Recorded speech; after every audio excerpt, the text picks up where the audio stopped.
Pandian store சீரியலோட predictions பார்க்கலாம். ராஜி அவசரமா ஓடி வந்து குமார் கிட்ட, அண்ணே அத்தை வளையல் வாங்கிட்டு வந்திருக்காங்க, அப்பத்தாவுக்காக கொடுக்கறதுக்கு பயந்துகிட்டு இருக்காங்க அப்படின்னு சொல்லும்போது, ஏ ராஜி, உங்களுக்கு கொஞ்சம் கூட நியாயமா படலையா? எதுக்கு மேலதாளத்தோட வர்றீங்க? பிறந்தநாள் விழாவுக்கு வாங்கன்னு தானே சொன்னோம். இப்படி மேலதாளத்தோட வந்து எங்களெல்லாம் அசிங்கப்படுத்துறீங்களா அப்படின்னு கோவத்தோட குமார் பேசிட்டு போறான். குமார ஒருத்தர் அவசர அவசரமா கூப்பிடுறாரு. என்னங்க, என்ன ஆச்சு? இல்ல குமாரு, சமைக்கிறதுக்கு ஆள் சொல்லி இருந்தல்ல, ஆள் வரவே இல்ல. இப்ப எப்படி சமைக்கிறது? இன்னும் கொஞ்ச நேரத்துல அன்னதானத்துக்கு ஆள் எல்லாம் வந்துருவாங்க. கெடா விருந்துன்னா ஊரே திரண்டு வரும். இப்ப என்ன பண்ண போற குமாரு அப்படின்னு சொல்லி கேக்குறாங்க. என்னங்க, என்னட்டு கேக்குறீங்க? உங்களை தானே சமையலுக்கு ஆள் ஏற்பாடு பண்ண சொல்லி சொல்லியிருந்தோம். கடைசி நேரத்துல வந்து இப்படி காலை வர்றீங்களே, இது நியாயமா அப்படின்னு குமாரு ரொம்ப டென்ஷனோட கேக்குறாரு. இல்ல குமாரு, அதான் வேறொரு ஆளை நியமிச்சு அந்த ஆள் கிட்ட பேசி கன்ஃபார்ம் பண்ணுங்கன்னு சொன்னேன்ல, நீங்க ஏன் பேசவே இல்ல? ஐயோ, இங்க நடந்த விஷயங்கள்ல நான் அத போன் பண்ணி பேச மறந்தே போயிட்டேன். இப்போ அந்த சமையல்காரர் என்ன ஆச்சு? இல்ல குமாரு, அந்த சமையல்காரர் வரல. அவரு வேற இடத்துக்கு சமைக்கிறதுக்கு முன்பணம் வாங்கிட்டாராம். அதனால அவர் அங்க போயிட்டாரு குமாரு. நாம வேற ஏதாவது ஆளதான் ஏற்பாடு பண்ணணும். இப்படி திடீர்னு கூப்பிட்டா யாருமே வரமாட்டாங்களே அப்படின்னு சமையலுக்கு ஆர்டர் எடுத்தவர் சொல்றாரு. குமாரு, இப்ப என்னங்க பண்றது? நான் எப்படி எங்க அப்பாவுக்கு பதில் சொல்லுவேன்? எங்க அப்பா ஊரே மெச்சுற அளவுக்கு கறி விருந்து போடணும்னு ஏற்பாடு பண்ணிருக்காரு. ஆடெல்லாம் வந்து இறங்கிடுச்சு. சமைக்கிறதுக்கு ஆள் இல்லாட்டி எப்படி சமைக்க முடியும்? எப்படி வர்ற ஜனங்களுக்கு சாப்பாடு போட முடியும்? ரொம்ப பதட்டத்தோட குமார் பேசிக்கிட்டு இருக்காரு. இதெல்லாம் கவனிக்கிற ராஜி, அண்ணே என்ன ஆச்சுன்னு? இப்ப என்ன அதை தெரிஞ்சுக்கிட்டு நீ என்ன பண்ண போற? எங்களுக்கு சமைக்கிறதுக்கு ஆள் கிடைக்கல, இதுக்கும் மேலதாளம் வச்சு கொண்டாட்டமா சந்தோஷமா கொண்டாடுறீங்களா? நீங்க கொண்டு வந்த சைவ சாப்பாடையே எல்லாருக்கும் ஊர்ச்சனத்துக்கு சாப்பாடு போட்டுருங்க. நான் இன்னும் எங்க அப்பா கிட்ட திட்டு வாங்கி அசிங்கப்படுறேன். எங்க அப்பா ஊருக்கே கறி வந்து போடணும்னு கெடா எல்லாம் இறக்கி இருக்காரு. எங்க அப்பா முகத்துல நான் எப்படி முழிப்பேன் அப்படின்னு குமார் ரொம்ப வருத்தப்பட்டு நிக்கிறாரு. ராஜி குமார் திட்டினோன்னா அப்படியே அமைதியா போயிடுறாங்க. ராஜி உம்முன்னு இருக்கிறத பாக்குற கோமதி, என்ன ராஜி, என்ன ஆச்சு? இல்ல அத்தை, குமார் அண்ணன் என்ன நல்லா திட்டான். எதுக்கு அவன் திட்டினா அப்படின்னு கோமதி கோவத்தோட கேக்குறாங்க. இல்ல அத்தை, குமாரு சமையலுக்கு ஆள் ஏற்பாடு பண்ணியிருந்தானா. அவங்க எல்லாம் சமைக்கிற ஆள் வரலையாம். அவங்க வீட்டுல ஏதோ ஒரு பிரச்சனைன்னு இன்னொரு ஆள் ஏற்பாடு பண்ணதுல அவங்களுக்கு போன் பண்ணி கன்ஃபார்ம் பண்ண சொன்னாங்களாம். நாம மேலதாளத்தோட வந்ததுனால அவனுக்கு சரியான கோவமா அந்த ஆளை கன்ஃபார்ம் பண்ணாம விட்டுட்டாராம். இப்போ சமையலுக்கு ஆள் இல்லைன்னு சொல்லிட்டு என் மேல கோவப்படுறான். என்கிட்டதான் வந்து பிறந்தநாள் விழாவுக்கு வாங்க எல்லாரும் சொல்லி கூப்பிட்டான். நீங்க மேலதாளத்தோடயா வருவீங்க? உங்களால சமையலுக்கு ஆளை புக் பண்ணாம விட்டுட்டேன் அப்படின்னு குமார் என் மேல கோவப்படுறான். அத்தை, ராஜி, இதுக்கு நீ என்ன பண்ணுவ? சமையலுக்கு ஆளை ஏற்பாடு பண்ணிருக்கணும்.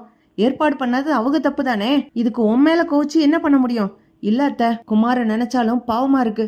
கடைசி நேரத்துல சமையலுக்கு ஆள் கிடைக்காட்டி கிடா விருந்துக்காக எல்லாரும் வருவாங்க, எல்லாரும் ஏமாந்து போவாங்க. அதனால சித்தப்பாவைத்தான் ஊர்ச்சனம் திட்டம். மொத்த கோவமும் நம்ம குடும்பத்து மேலதான் திரும்பும் சித்தப்பாவுக்கு. மறுபடி நம்ம குடும்பத்துக்குள்ள இருக்க பகை அதிகமாயிடுமே, அத நினைக்கதான் ரொம்ப கவலையா இருக்குது அத்தை அப்படின்னு ராஜி சொல்லிக்கிட்டு இருக்காங்க. கோமதி, சரி ராஜி, நீ ஒன்னும் வருத்தப்படாத, நானே சமையல் பண்றேன். என்னங்க, நான் செய்யட்டுமா அப்படி பாண்டியன் கிட்ட கேட்கும் போது பாண்டியனும், சரி கோமதி, செஞ்சு போடு.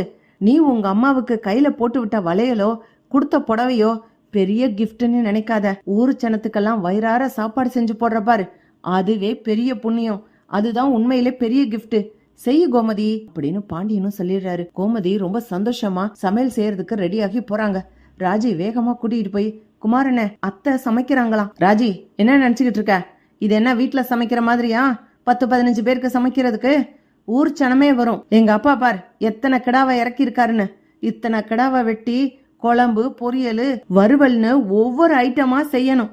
பெரிய பெரிய சமையல்காரங்களே இத்தனை கிடா விருந்துக்கு செய்யறதுக்கு கஷ்டப்படுவாங்க. உங்க அத்தையால எப்படி செய்ய முடியுமா? அத்தை பாவம் இல்ல அப்படின்னு குமார் கேக்குறான். கோமதி உடனே, அதெல்லாம் நான் செஞ்சிருவேன், எல்லாருக்கும் சமைச்சிருவேன். இத்தனை கிடாவையும் வெட்டி ஒவ்வொரு பாகத்தையும் தனித்தனியா ரகரகமா செஞ்சிருவேன். இலை நிறைய வறுவல், பொரியல் எல்லாத்தையும் வச்சிடலாம். அப்பளம் முதற்கொண்டு செய்ய முடியும் என்னால அப்படின்னு கோமதி சொல்றாங்க. அது இல்ல அத்தை, பெரிய பெரிய சமையக்காரங்கெல்லாம் ஒவ்வொரு உறுப்பையும் தனித்தனியா செய்வாங்க.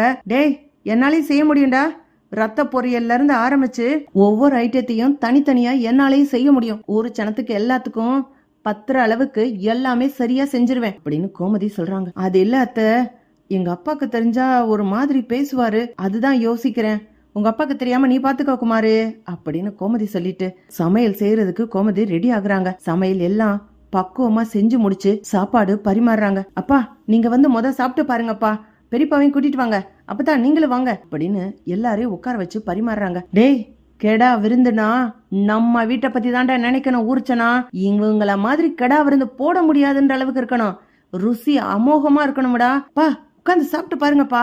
இலை நிறைய வரிசை வரிசையா ரத்த பொரியல், குடல் பொரியல், பெப்பர் சிக்கனு, குழம்பு, இலை நிறைய வறுவல், பொரியல், குழம்பு, அப்பளம் எல்லாத்தையும் வரிசையா அடுக்குறாங்க.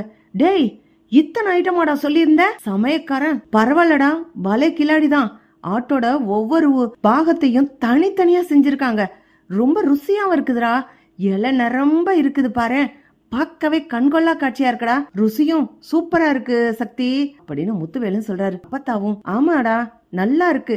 யாரு அந்த சமயக்காரங்க? சக்திவேலு, நீ பேசுன கூலிய விட 2 மடங்கு அதிகமாவே குடுக்கலாம்.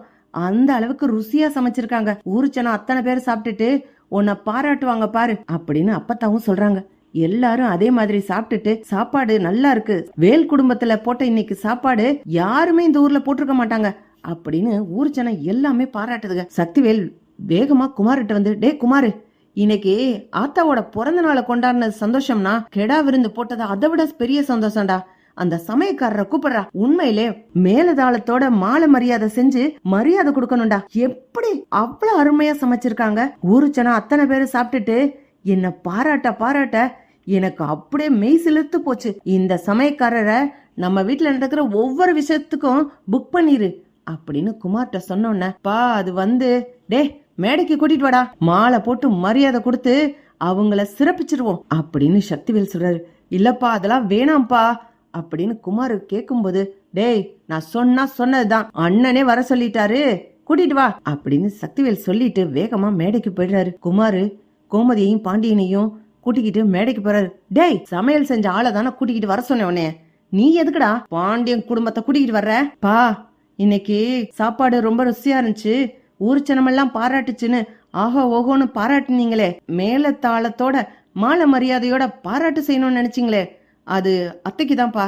அத்தை தான் இன்னைக்கு சமையல் ஃபுல்லா செஞ்சாங்க. சமையலுக்கு புக் பண்ண ஆளு வரவே இல்லப்பா. வேற என்ன பண்றதுன்னு தெரியாம ரொம்ப திகச்சு போய் நின்னுட்டு இருந்தேன். கடைசி அத்தை தான் கை கொடுத்து நான் சமைக்கிறேன்னு பொறுப்பை ஏத்துக்கிட்டு சமையல் ஃபுல்லா நின்னு செஞ்சாங்க. அப்பவும் நான் முடியாது, உங்களால பெரிய பெரிய சமையல் செய்யறவங்களே ரொம்ப கஷ்டப்படுவாங்கன்னு சொல்லும்போது ஒவ்வொரு ரகமா பிரிச்சு நல்லா செஞ்சிருவேன்னு சொல்லி அத்தை எனக்கு தைரியம் கொடுத்து சமையல்ல செய்ய ஆரம்பிச்சாங்க. ஆரம்பிக்கும் போது கூட நான் பயந்தேன். ஆனா நீங்களே உங்க வாயால பாராட்டணும்ப்ப ரொம்ப பெருமையாவும் சந்தோஷமாவும் இருந்துச்சுப்பா. நீங்களே உங்க கையால அந்த பாராட்ட கொடுத்துருங்க, மாலை மரியாதை செய்யணும்னு சொன்னீங்க, செஞ்சிருங்க அப்படின்னு குமார் சொல்றான். சக்திவேலு, சே என்னடா என் கையால இவங்களுக்கு பாராட்டு பண்றதா அப்படின்னு முழிச்சு போய் நிக்கும் போது அப்பத்தா சொல்றாங்க, கோமதி நீயா சமைச்ச, ரொம்ப சந்தோஷமா இருக்கு. என் பிறந்த நாளுக்காக நீ கஷ்டப்பட்டு சமைச்சு ஊர்ச்சனத்துக்கெல்லாம் போட்டியா, ரொம்ப பெருமையா இருக்கு. என் பிள்ளைங்க விழா நடத்த என் மக சமைச்சு போட எவ்வளவு சந்தோஷமா இருக்கு. சக்தி சொன்ன மாதிரி செஞ்சிருங்க, கோமதிக்கு இந்த பாராட்டு தகும். சாப்பாடு ரொம்ப நல்லா இருந்துச்சு. ஊர்ச்சனை இன்னைக்கு பாராட்டுச்சுன்னா அது கோமதியால தான். இந்த சமையலை மட்டும் கோமதி செய்யலன்னு வச்சுக்கோ, ஊர்ச்சனை எல்லாம் கெடா விருந்து போடுறேன்னு சொல்லிட்டு எங்களை வெறும் வயித்தோட அனுப்பிட்டீங்கன்னு கேவலமா பேசுவாங்க. முத்துவேல் சக்திவேல் 2 பேரும் சேர்ந்து கோமதிக்கு இந்த பரிசை கொடுங்க அப்படின்னு அப்பத்தா சொல்லி பாண்டியனுக்கும் கோமதிக்கும் மாலை மரியாதையோட பாராட்டி பரிசும் கொடுக்கறாங்க. இப்படித்தான் போலாம் ஃப்ரெண்ட்ஸ். பக்கத்துல லைக் பண்ணுங்க, ஷேர் பண்ணுங்க, கமெண்ட் பண்ணுங்க. Thank you friends.